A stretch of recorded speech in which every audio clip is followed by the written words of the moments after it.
So today we have two very special guests, Natalie, Mollie-Claire, and then we also have Haddie-Mac, who is another Von Trappling but wasn't here with us last time. And we're going to go around, introduce ourselves, and then get started. Hello, I am Haddie-Mac. I like rocks, rock climbing, and anything that sparkles. Amazing. Cool. Hi, I'm Lily. I was on the last episode, but I played Louisa, and yeah. Hi, I'm Mollie-Claire Matthews. I am new on this episode, and I was in the female ensemble. I understudied Liesl, and I was the dance captain.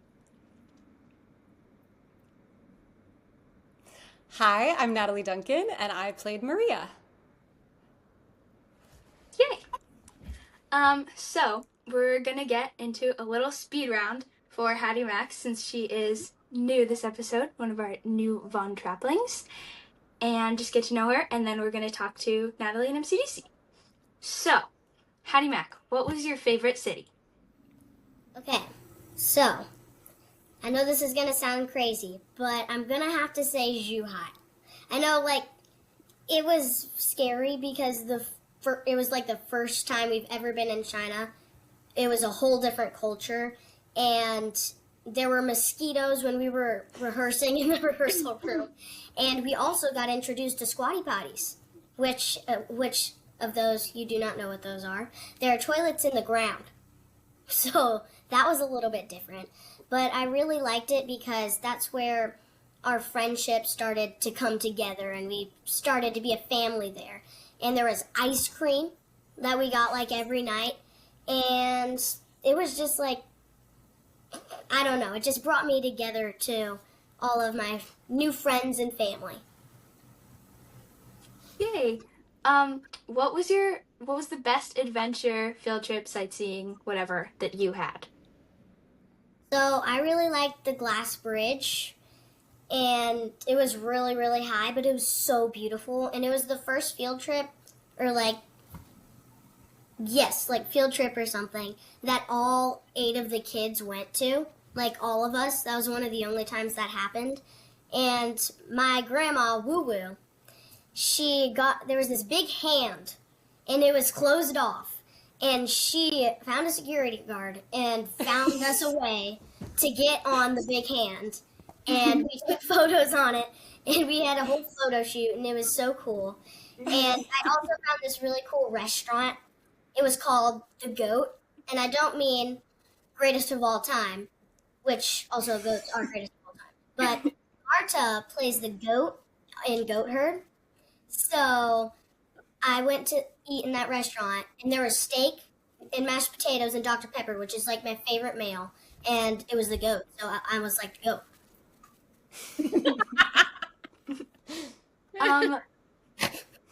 We love the Haddie-Mac goat face. We do. Absolutely iconic. Classic. Okay, so what have you been doing since you got home? I've been doing a bunch of things, actually. I've been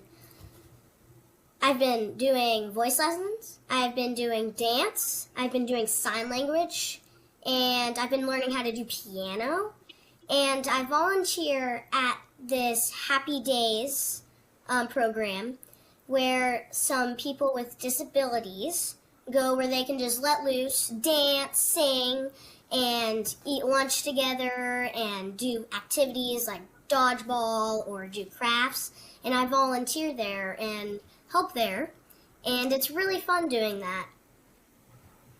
That's so cool. I love that. What has been your favorite show you've done, or theater, film, TV, whatever, you've done besides Sound of Music?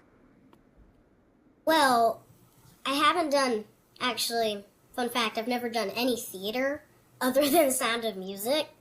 So, except for a 30-minute Frozen show, which I was a butler, but I definitely liked Sound of Music better than the Butler show.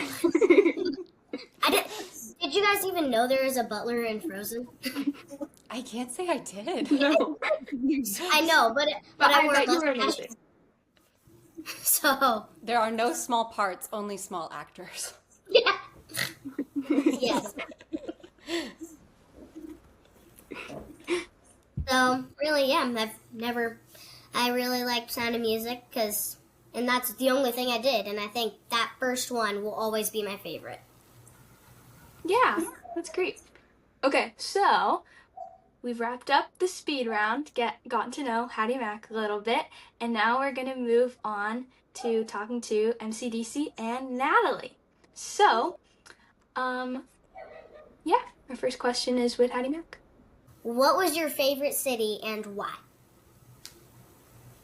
My favorite city was Guangzhou because I I didn't know about it before I came to China.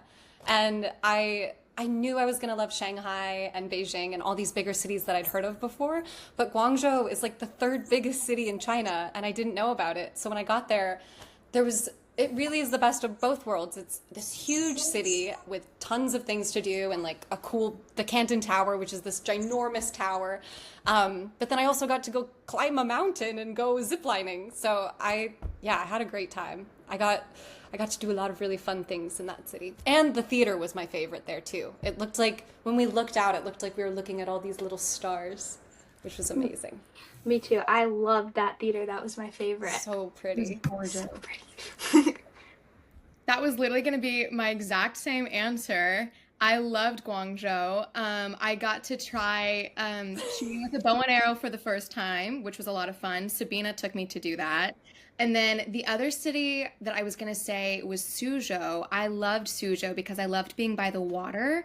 I love coastal towns, and everyone, I believe the phrase for Suzhou was the Venice of China. I actually had a dance captain rehearsal on one of the sunnier days, so I didn't get to see the river canals and things like that. But I did love, there was a restaurant by the water that I would go and sit in and talk with the people who worked there every day. So it was nice just to get to meet some locals. And I think it was one city where I really felt like I got to connect with some people. So that was nice. What was the most challenging part of touring for you guys? Ooh, I think for me, the hardest part about touring was missing my friends and family back home. Obviously, we FaceTimed and like called each other, but it's not the same as getting to be in person. So that was tough. We also had a 12-hour time difference, so that made it even harder. That and consistent access to laundry is something that you don't think about until you don't have it. And then you're like, oh my gosh. Just like the comforts of home. It's hard to know what you're gonna really need until you don't have it. And it makes you appreciate what you had before. Yeah, I agree with you, Nat. Same for me, like family. I know for a lot of you Von Traplings too, like having to leave maybe one of your parents at home or a sibling. I can't even imagine what that was like for you guys being even so much younger than we are. And then, like if something happens back home, not really always having the ability to go back and be there for your people was really, really hard for me sometimes. And then I'm allergic to gluten. And so finding gluten-free food was sometimes really difficult. But thank God I never got sick or anything. So that was nice. There's a lot of rice. Rice is great. So I got to try a lot of new things that were gluten-free, which was fun. So, Miss MCDC, this one's for you. Okay. What was the best and most challenging part about being dance captain? Oh, I love that question. I think that the best part about being dance captain, there were so many wonderful things. So I'm gonna have to say two. One was we were so lucky to have such a phenomenal group of people to work with. There was not a single bad egg. I loved getting to work with everyone, especially the Von Traplings. I got to spend so much time with you guys, and that was such a gift to me. And you guys are such a delight to work with. Truly, I sing your praises all the time. Some of the most hardworking people I've ever worked with. And then the other thing was just that I learned so much. I was given such a gift to get to soak up this amazing opportunity to be around Anthony and James and Drew, and when we had to tech in Beijing, I got to sit back and watch them lighting the show, and I got to ask Clem all these questions about how the show was lit, and it was just I couldn't be more grateful. It was such a wonderful opportunity. I think the most challenging part is I was actually the youngest person in the adult cast. And so like the first day then when they had asked me to do this, I just remember being like, who am I, this little girl from Texas? Like, what am I doing being this dance captain? And, it's not the biggest authoritative position, but having to, lead a rehearsal, I was like, I don't know if I can do this. And I'm sure you guys probably felt the same way, coming here and being like, I'm literally a child. But it was kind of a challenging thing, but also a really, really rewarding thing, because I had a wonderful support system. And then to be able to look back and be like, whoa, I did that was really, really cool.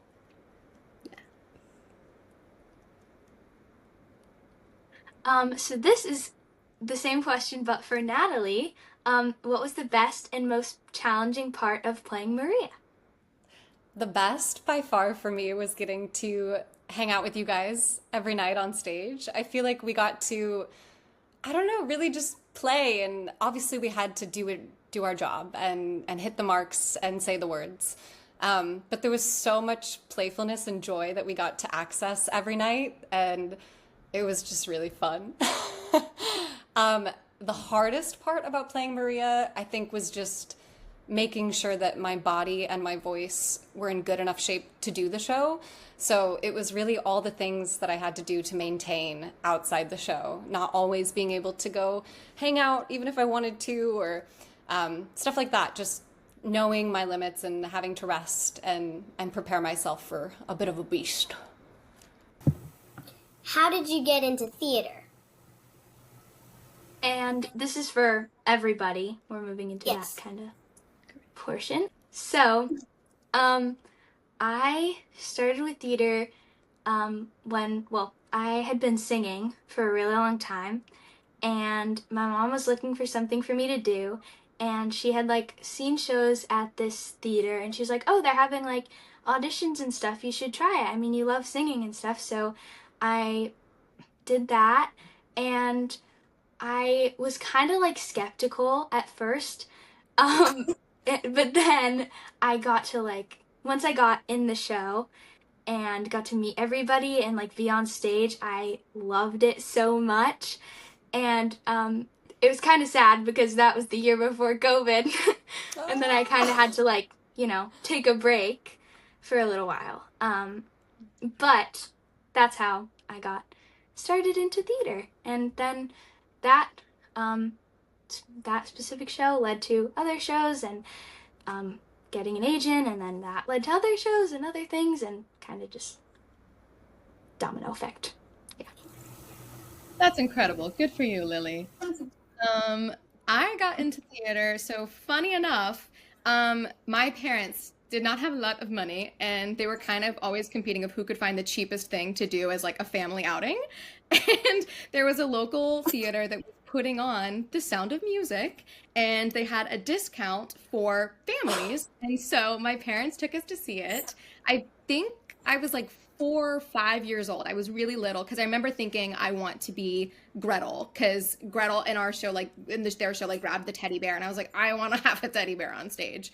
And we watched the show, and I loved it. And one of the directors of a local children's theater came up to my mom afterwards, and she was like, I've never seen a little girl sit so still in a show in my life. And she was like, you should put her into some camps this summer. And so my mom did, and she had no idea what she was doing. She was like, I don't know if she can even do this, so we'll try it. And it stuck, and I loved it. So yeah, been doing it ever since. Oh, I love that. I can just picture little MC in her seat. I love it. My parents both really loved musical theater, so I grew up, actually, it's over there in my living room right now, but it's a little box set of DVDs of Rodgers and Hammerstein musicals, and I just watched them so much and loved them so much, and was we went to our high school, the high schools in our areas put on musicals, and we went to go see those, and I was like, yeah, that looks good. I will be doing that for the rest of my life. Thank you. So, I had started with acting and commercials and stuff like that. I had never done theater before, but I knew how to sing, I knew how to dance, and I knew how to act. So those are the three most important things in theater. And one day I was on a cruise with some of my family friends, and my mom found this audition for me. And I was like, what's it for? And she said, it's for musical theater for The Sound of Music. And once we got back home from the cruise ship, I watched Sound of Music, and then I auditioned for it. And then soon enough, I got called back. Then I got called back again. Then once I went in person for it, I did the audition. We did some harmonizing, some dancing, and then I went to go eat. And about an hour later, actually less than that, like 30 minutes later, somebody called us, and my mom pulled me over and I put me on the phone, and they told me I was gonna go to China. I was like, what? And then, but we didn't even know it was gonna be that quick. And before we had scheduled, we could go to a Broadway show just for fun, and that was a little celebration. I was so happy, and that was my first theater thing, like, ever. Love that. Do you have any must-dos before a show, or like rituals or things that you do? Well, for me, we always had to go to the hair room, and that was like my favorite part before we did the show. And of course, we had our backstage stuff that we did. We did like little chants and stuff like that. But in the hair room, I always had little fun talks with Miss Megan, the person who did my hair, and she always brushed my hair. And before I knew it, the time was over and I had to leave. But I sort of stalled, and I always picked up bobby pins with this little long magnet stick, and because I wanted to stay and talk with Miss Megan. So that was one of my favorite parts of the day before I had to go on stage. That is so sweet. I love that. What were my rituals?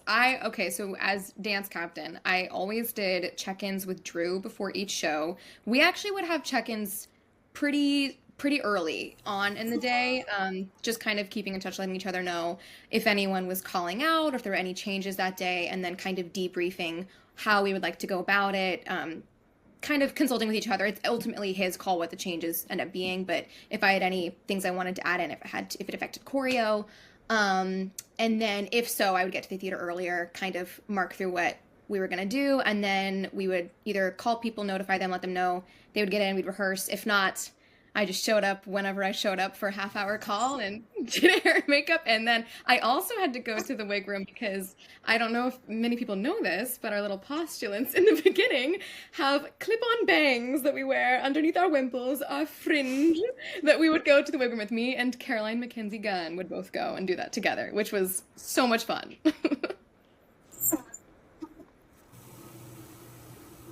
I love that. I miss the bangs. Me too. I always had to warm up. I have this little recorded warm up on my phone from my voice teacher. So I did that, and the pin curl life and the makeup life. I had to go to the wig room too, to go visit Miss Megan, to get my blonde bob, which I fondly named Bobby. And then one other thing that MC and I both did together was all the nuns met on stage. I was very blessed to be included, even though I'm technically not a nun. I never quite made it. If you know the show, you know. But we would all stand in a little circle, and they would sing Preludium, which is the first song of the show, and I would just stand there and just take it all in, or make silly faces and be goofy. And it was really nice. I miss that so and then much. We did our thing, and we would say a word. It was a different word every single show. Yeah, every time. Yeah, it would be like, goodbye, Beijing! Hello, or whatever it was. Hey! We were very creative, as you can tell. So I didn't really have many pre-show traditions for Sound of Music, but now I recently got a nebulizer, and at first it didn't really work for me, but I've been working with my voice teacher on, like, more technique stuff, and once I kind of like learned how to sing a little more healthily, I like noticed how much it really helped me, and like when my voice was a little scratchy, and I do that now before auditions and singing and stuff like that because it's so helpful. And well, also for a little night music, I had to wear a lot of makeup. I had to wear false eyelashes, and it was kind of crazy, like very switched from Sound of Music where like, the kids didn't wear any makeup, and I would have to get there like, I mean, I wouldn't have to, but I would get there like an hour like early, like at the hour call rather than the half hour, and I would just be beating my face. So, yeah.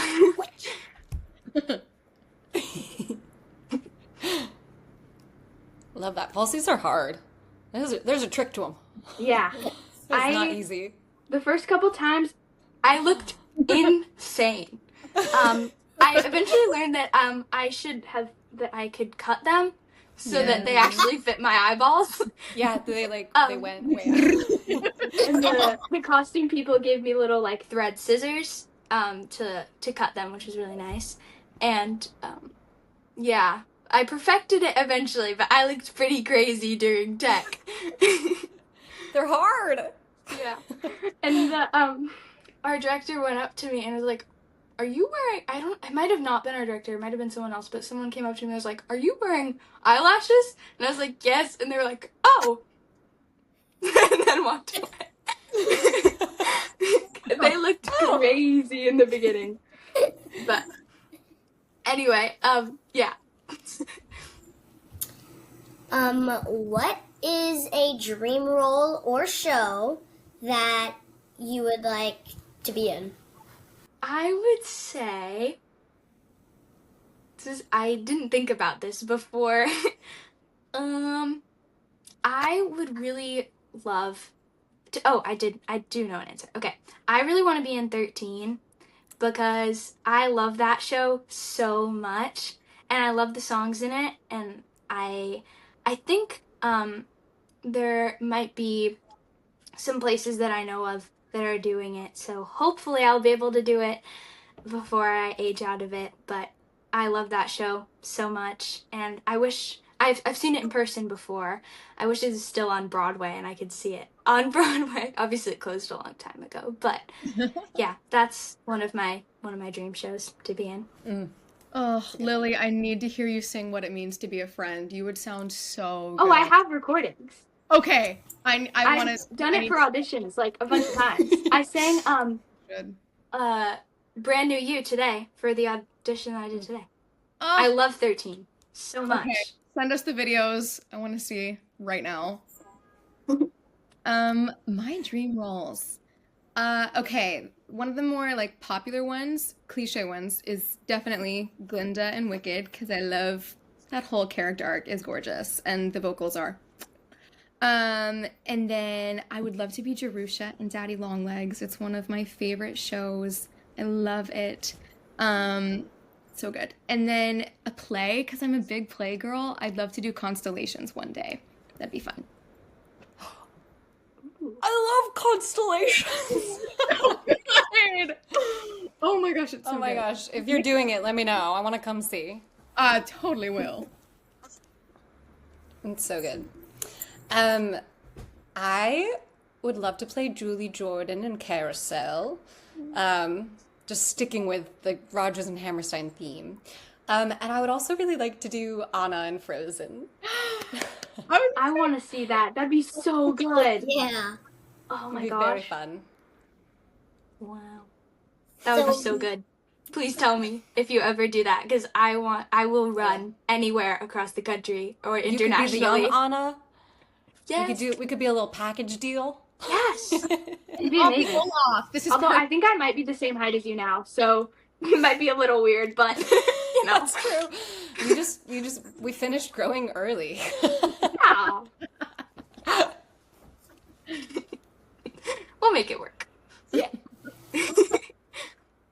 So me, I do not know very many Broadway shows, but I would agree with Miss Mollie-Claire. Glenda, I feel like I could fit in that role really well.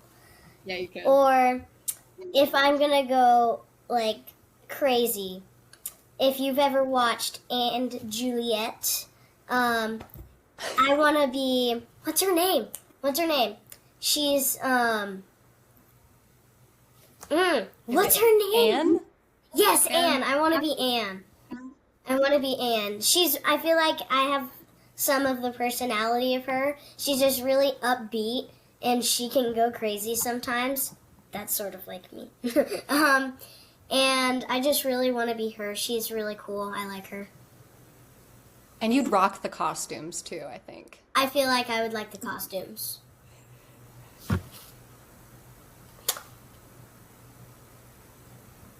Okay. I always forget when I have to do things. Okay. What's one of your favorite stories from an acting or theater related thing?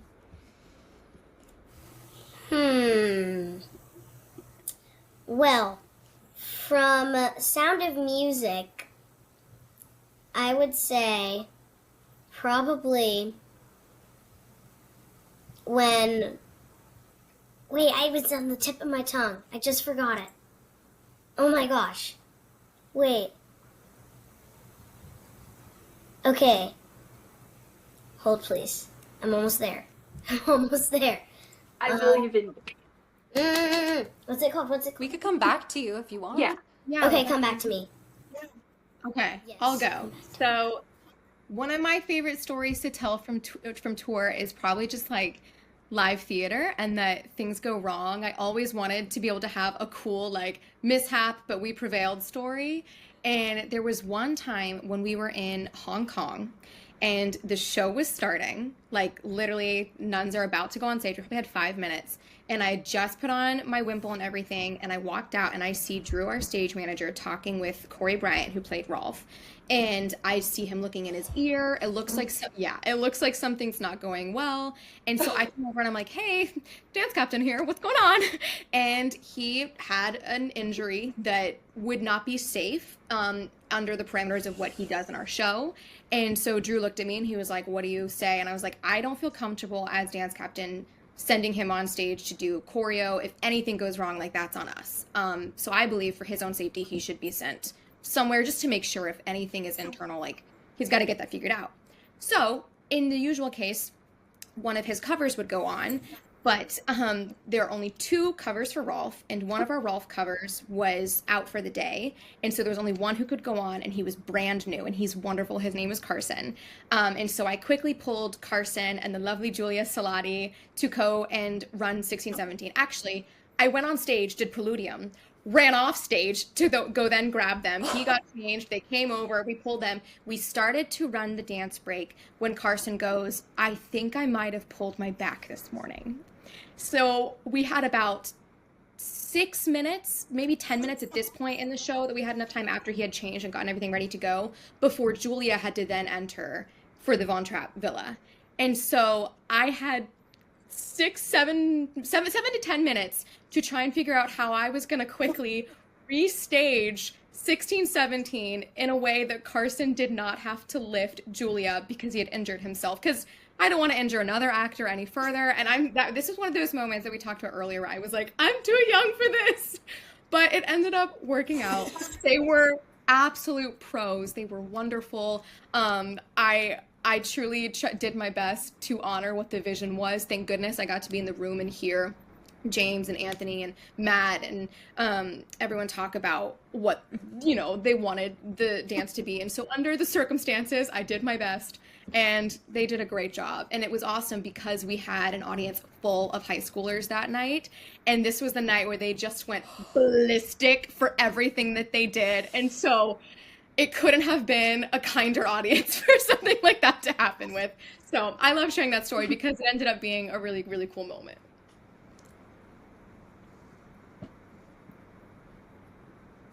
Okay, I think I remember now.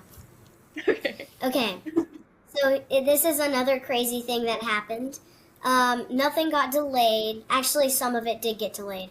But I can't remember where this was. But one night, in like the middle of the show, right before intermission, the lights in the house came on. And we could see all of the audience and all of their expressions. And it was really scary not to look at them. And there was a little bit of a delay, but it was lucky for Miss Natalie because she got extra time to change for the wedding scene because they paused it right then. So she got extra time to change. But in the wedding scene, I was standing in the little pyramid and I saw somebody do the little signal like this. I forget what that is, but I saw somebody do that. Genuflect. Yes, I almost burst out in laughing because it was so funny. And they never got him. They turned him off, but then they turned back on. They never fixed it. But then, luckily for the next day, they fixed it. That was just a really crazy moment.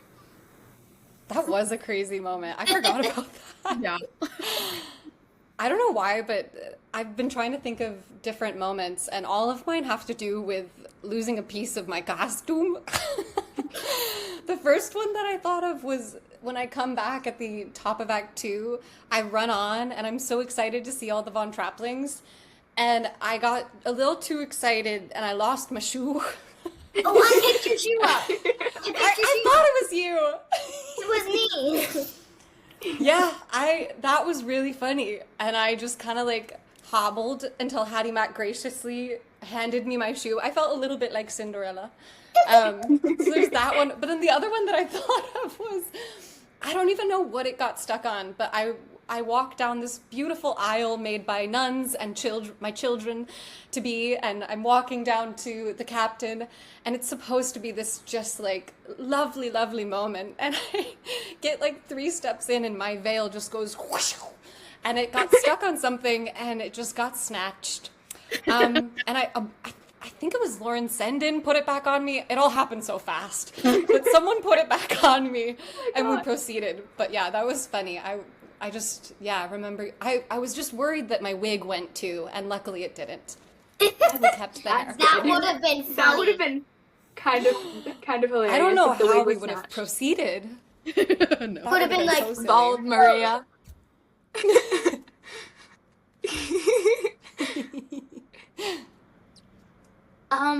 I have a couple, but from not Sound of Music, before I did this like Secret Garden concert, and right before the show, we were just like walking to places, and then someone was like, "Fire! There's like a fire!" And so our music director had to grab a fire extinguisher, and there was a literal dumpster fire outside of the theater, like right outside of the doors of the backstage, and our music director had to put out the fire, and it was crazy. And in like the announcements before the show, our like director said like, and our wonderful music director was also a firefighter tonight. And it kind of smelled backstage. But apparently this wasn't the first time that it happened, too. The dumpster was just on fire. Yeah, and this was the biggest one, because someone put, like, a lit ciggy in it. No, the singing. And I guess that happened a different time, but they had to, like... they had to, like, dump all the garbage on the road and then call the fire department. It was crazy. It was kind of funny, though, because it was, like, an actual dumpster fire before the show, so... But the show went really well, so at least, like, you know, I guess we got the bad, you know, vibes out with the dumpster fire. It's like what they say, like, bad tech, good opening. You know, dumpster fire, good show. It's fine. But, yeah. Oh my gosh, I just remembered something else. Remember when Mr. Drew left his computer on stage? on the couch. I do remember this. I do recall. And then Times. And usually in one of the blackouts, Mr. Henry ran on stage and grabbed it. And we were like, I just remember Corey Greenan, our captain, was a little mischievous, and sometimes during Act 2, before we all entered, and during the time that the laptop had previously been left on stage, Corey and I had to do an intimacy check with Drew, and sometimes Corey would be naughty and say, "Oh my gosh, Drew, where's your laptop?" It was so rude, but honestly very, very silly. Oh, actually, and then one day it happened. It did happen. Going back to Natalie's thing about like costume stuff, I do have one funny story. So, basically, there's this part in the show where all the kids like line up and they run to this lineup, and it's like supposed to be pretty like serious and like, you know, kind of intense or whatever. And then Captain like goes by and checks everybody, and he goes by Kurt and pulls his leader thing. And that day, Everett, who was our male child swing, his overalls were really like the snaps down here were really loose, and Corey pulled it really hard and it came off and you could hear the snap, and then he was like, "Oh." And then the audience started laughing too because they could see all of us just like and then the minute like that we went back to go exit, we were all just like and we were laughing so hard when we got off stage because he was just like, "Oh." That was very funny. Oh my gosh, remember when Keenan fell off the couch? Oh yeah. The Great Fall of China. The Great Fall of That's what he China. calls it. Yeah, the couch wasn't locked. they're on pallets, and somebody accidentally pulled it while Keenan was still standing on the couch, and he just went, "Tea, a drink with jam and bread." He went, He really recovered. and I was like, Similar "Oh my thing happened gosh!" to you, Natalie, right? Say it again. Yeah. Like with the stairs. The same night, or maybe the same day, I was singing, and the stairs started moving, and I was like, "Okay, goodbye, everybody." Goodbye. Yeah, that was crazy. Live theater's always an adventure. That's why we love it. Mm-hmm. Oh, and the couch didn't go on like 5 times. Yeah, the couch. And we had to sit on. I was playing Gretel one night because I was the understudy for Gretel, and we were supposed to go and sit on the couch. The couch wasn't there, and I was like, "Okay, I'll just stand." And then the couch started coming on, and I was like, "Okay, I'll sit." I was like, But yeah. Yeah. It wasn't a very well furnished house that day. Yeah. Oh, and the time that the Villadors didn't come in? Oh yeah. That was crazy. I just remember turning around and all the kids are lined up on the stairs, and the backdrop behind it is the Swiss Alps. And I just like turn and see all the children, like it just looked like you were floating in the Alps. It was really inspiring. The best part of that was during the party and all of the like improv that people did for that, and they were like, "Oh, it's very breezy today." Very like open concept house. Wow. It was so funny. And remember on your last show, the walls came in, but then the slack came out, and the walls started falling forward, Yeah. like something doors something. That was scary, actually, not funny. I was worried that the show was gonna be like canceled Yeah. or something, but luckily it worked out. Not with Worked it out. on track. Exactly. So many funny memories. Yeah. So many. Anything else you guys want to share? Thanks for having us. This you was for so having fun. It's just so cool to see you both doing so well. I'm so grateful to have gotten to share this experience with all of you. So it's really good to see your faces. We haven't seen you It's guys weird in when so you go- long. Exactly. We went from seeing each other every day, and we, as Haddie-Mac said, we're a family. And so to not be able to see each other for so long is so odd, but also so heartwarming to be reunited. Yeah. I hope we can see you guys more often. Yeah. Yeah. Come visit. Soon enough, we will be able to. Yes, it's gonna happen. Yes. Okay. Well, I think that wraps up episode 2. So, bye. Bye.